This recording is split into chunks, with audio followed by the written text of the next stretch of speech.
the secrets behind the Rothschild fortune.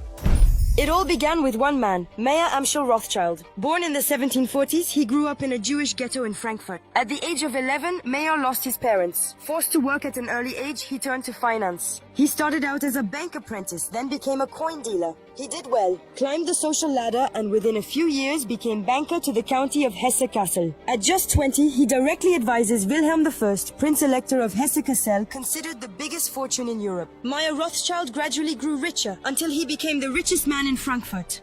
In the 1770s, Mayer married Guttel Schnapper. Together they had 19 children, 10 of whom reached adulthood and 5 of them boys. After educating them and passing on his knowledge, he sent only his sons to various major European cities. James went to Paris, Nathan to London, Salomon to Vienna, and Kalman to Naples. The fifth, Amschel, remained in Frankfurt. It was the height of the Industrial Revolution. The United Kingdom was the world's superpower, and Nathan, who had been sent to London, began to invest in the textile industry. In just a few years, he turned the £20,000 he'd started with into £800,000. Then, following in his father's footsteps, he opened his first Rothschild bank outside Frankfurt. Those in Vienna and Naples followed shortly afterwards.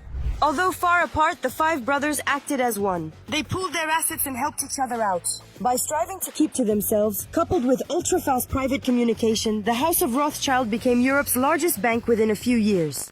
Then, at the end of the 18th and beginning of the 19th century, war raged in Europe. And while for some companies it was a bloodbath, for the Rothschilds, war rhymed with the opportunity to get even richer. In fact, Mayer Amschel Rothschild was already doing just that, financing the armies fighting against Napoleon. Why? To consolidate his position as a lender to governments on the European financial scene. His sons followed suit, and the Rothschild family became one of the main financiers of Napoleon's wars. And it was thanks to the Battle of Waterloo that Nathan pulled off the coup of the century in 1815. Remember earlier when we told you that the family's strength lay in its lightning-fast private communications? Well, according to legend, this was so effective that when Napoleon lost to Wellington, Nathan knew about it before the rest of England did.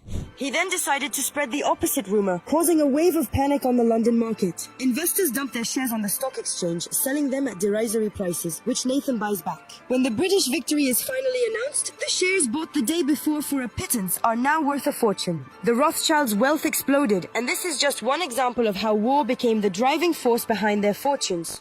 Once the war was over, the Rothschilds invested in railroads. James, who had been sent to France a few years earlier, created the Northern Railway Company in France, which would later become one of the main components of the French National Railway Society. Here, too, they made a fortune. To preserve their wealth and lineage, the Rothschilds encouraged intermarriage between cousins. Between 1824 and 1877, 15 out of 21 marriages were between direct descendants. The family thus became a form of dynasty, with a family tree of unspeakable complexity. Because when you're both your uncle's nephew and son-in-law, as well as his wife's cousin, it's complicated to explain. In the family, only male descendants can run the business. This is why the branches in Naples and Germany disappeared, because only women heirs were born. But in 1933, everything changed for the Rothschilds. Hitler came to power, and Jewish people were excluded from economic and social life. The Rothschilds' assets were confiscated, their banks closed, and some members deported. The family took refuge in America and Spain, and the establishments they left behind were pillaged. Despite the dramatic situation, the Rothschilds bounced back. They established their commercial presence in the USA and gained an international dimension. Today, conspiracy theories and fantasies about their wealth still surround the family. They own dozens of mansions, yachts, hotels, art collections, restaurants, and vineyards. While the amount of their fortune is unknown, the lowest estimate is at least $350 billion.